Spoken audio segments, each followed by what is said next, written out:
Hi guys, welcome to Missy's Imaginings. I hope you're having a great day. I was thinking about a new project and my brain works in really strange ways. So we did the series on the 1892 gown, which I really had a good time making that outfit, and I love how it turned out. And I want to do more of that type of thing where I draft patterns with the book that I bought and go from there. But I will show you this. This is the way my brain is, and it's a whole thing. So the reason I haven't done that yet is this book. I love this book, but to use it, it would break down the binding, which is just like a pet peeve of mine. So yes, whenever I even buy a novel that's a paperback, I read it in such a way that when I'm done reading, even if it's taken months to finish, this binding is not bent. It's just a weird thing I have. So to take this book with patterns from which I will, draft and use, and to lay it down flat and break this binding would be painful for me.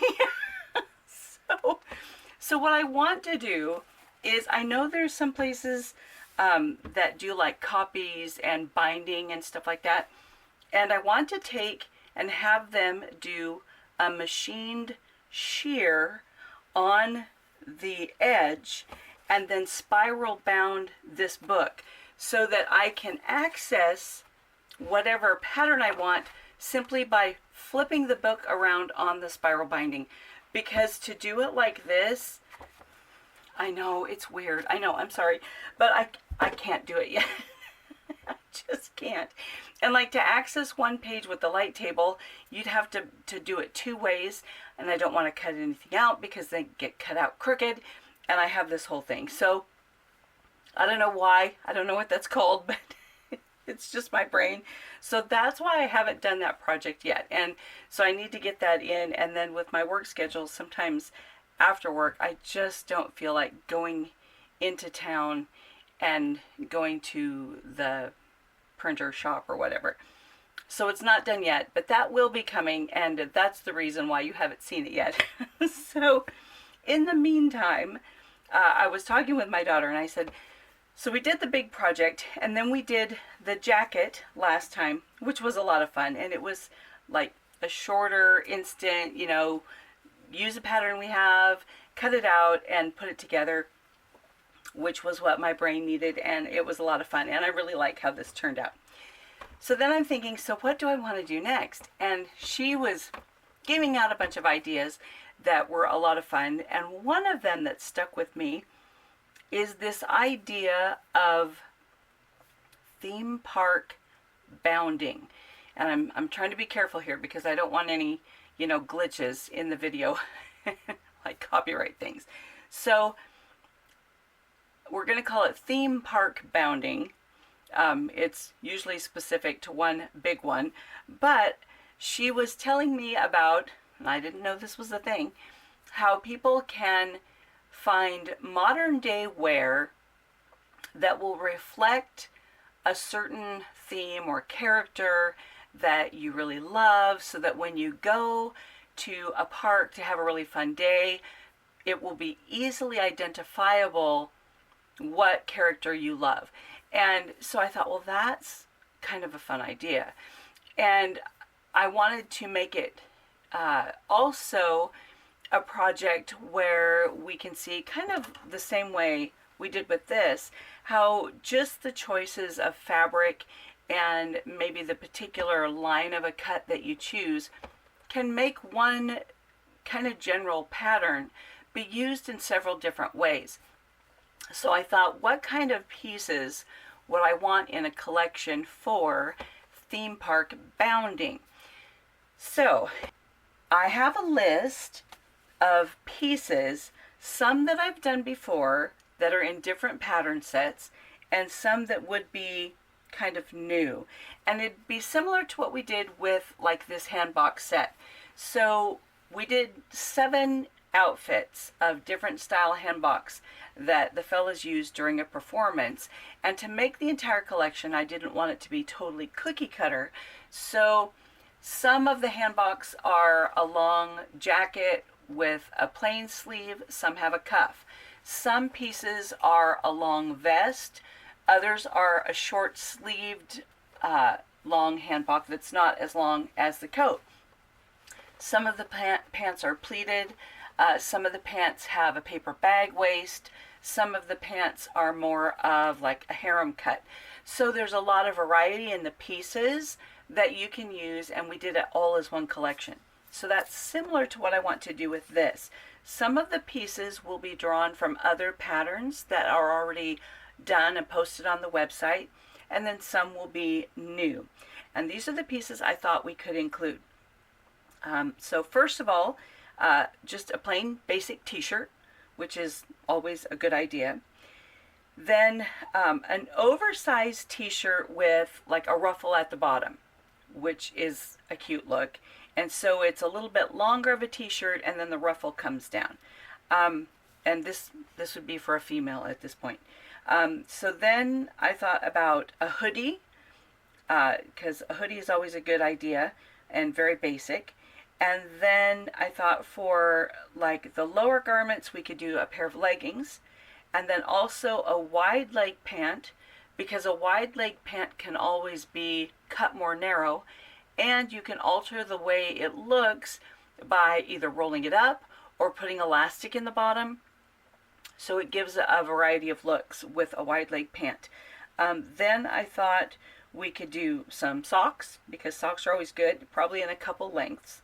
Then a skirt, I thought for now, because there's going to be so many pieces, probably a basic skirt that's slightly A-line, but is either probably with elasticized waist, just because that'd be the simplest thing. And then it can be at like not a total mini length, but a shorter length, and then it can be lengthened by adding either length to the piece, or you can add a layer or two of ruffles. That just gives a lot of variety there. Then an optional like bib to put on the skirt or the pants to create like an overall pinafore look. And then a headband piece that you can build. It would be kind of like this shape, and then you could line it with wire, 2 layers, so it would bend over and be a headband, and then you could attach on the top like ears, a bow, a crown, just different ideas that you might have, maybe a star, whatever you want to put on the headpiece, and then maybe a pair of wings. So those are the pieces that I'd like to include in the set. So that's going to be where we're starting today, is to start gathering the pieces and tracing them new, because I don't want to take them from a pattern and just copy them over, because they're already labeled to a specific pattern set.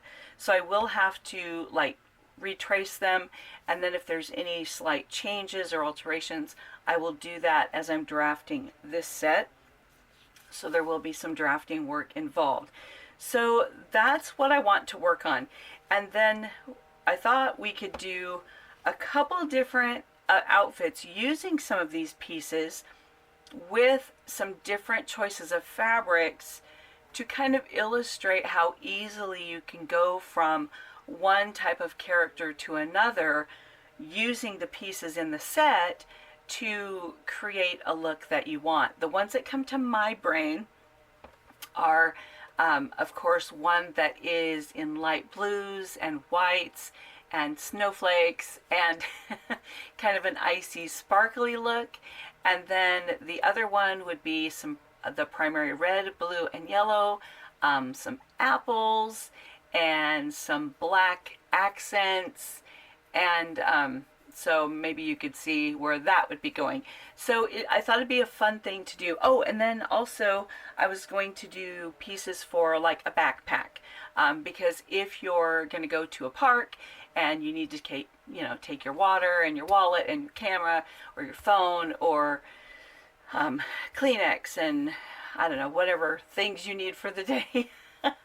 You need something to carry all your things and have them right with you. So probably I will add a backpack to this list. And yeah, so I think that's where we're going to go with this project. It probably will be a series of videos because there's just a lot of work to be done.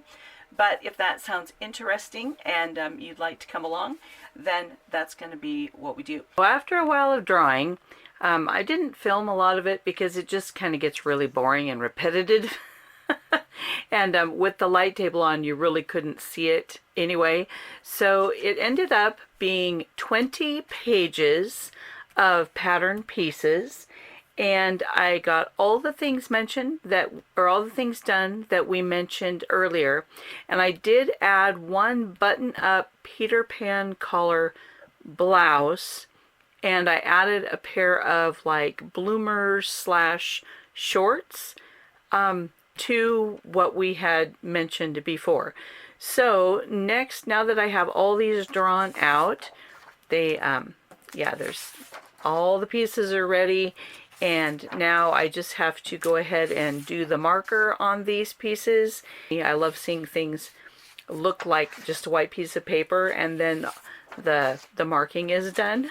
So yeah, and then here are some of like the little headband, a bow shape, a ear shape that you'd cut to, a star, a little crown. So that's all of our pieces. So now I just have to do the marker work, and then our pattern will be ready to get posted.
So once all the dark outlining was done, then it was time to draw in like the seam allowances and to put in the title of the set and to do any instructions that might be needed. So we'll take a look at all the pieces now that they're finished.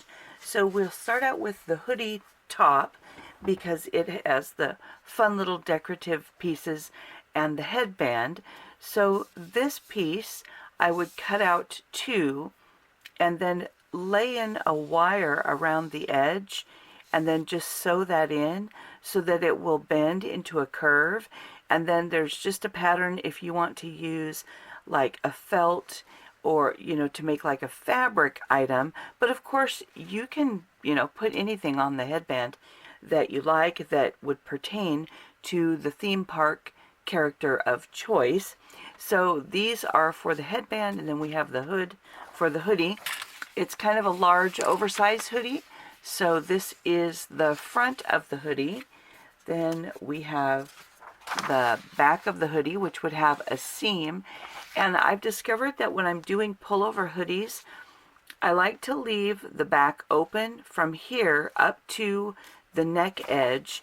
And then also I like to leave that opening up into the hood because it creates a wider opening so that it's easier to get the doll's head through the neck of the hoodie, where sometimes if you just sew it as is, the neck is only going to be, you know, about this big, and then the head can't fit through. So by leaving this unsewn as well as the top portion of the back, it creates a larger opening there for the doll's head to go through. So you're not having to take the doll's head off just to get the hoodie on. Then, just for fun, this is the sleeve for the hoodie, we have a front pocket that's heart-shaped to go on the hoodie, because if we're a theme park bounding, I just thought that would be fun. The next item will be a t-shirt. It's not a super small t-shirt, but it's not giant. So the front is just kind of like a regular baggy t-shirt. So we have the front, then we have the back. Now the t-shirt and the oversized tee are going to share sleeves. So the first sleeve is a mid-length sleeve. Then we have a long sleeve available. And then later we'll have a short sleeve. So we'll get to that. But because I'm trying to fit pieces on the paper, sometimes they just kind of get shuffled around. The next piece is going to be the top part of our leggings.